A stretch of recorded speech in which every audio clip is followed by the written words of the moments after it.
It seems ridiculous that miners should have to hammer away until their whole bodies are dripping with sweat, faced with the knowledge that if they dare to stop, they won't be able to put food on the table that night, while I get to make larger and larger amounts of money each day just by sitting and watching TV.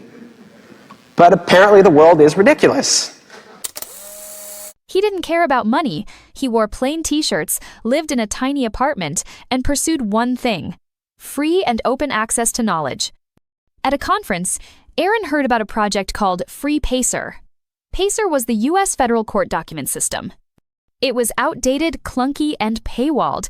Accessing a single page cost 8 cents. Those pennies added up to over $110 million a year for the government. The Free Pacer movement wanted to make these legal documents freely accessible to the public because lawyers, journalists, and students depended on them. Aaron believed federal court records belonged to the people, so he wrote a script and downloaded over 20 million Pacer files worth $2 million and released them to the public. That sparked outrage. People realized these documents should have been free all along. Under pressure, Pennsylvania CER gradually dropped its paywalls. By 2019, it was completely free. The media said Aaron single-handedly liberated American law. And that was just the beginning. His next act, however, would put him on a collision course with the law. Aaron dreamed of an open library where knowledge would flow freely across the internet. In his 2008 Guerrilla Open Access Manifesto, he wrote, "Information is power, but like all power, there are those who want to keep it for themselves."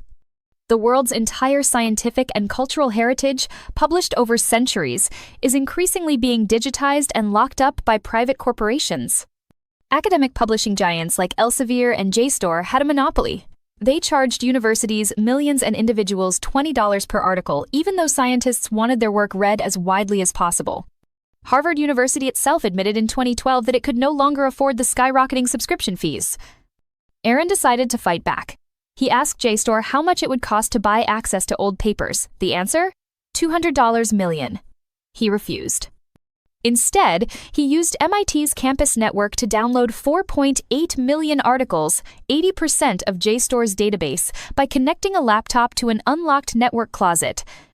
MIT noticed. Instead of handling it internally, they reported him to the police.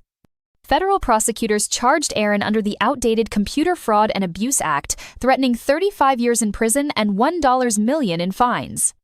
Aaron refused to plead guilty. To him, it was about justice, about the principle that knowledge should be free.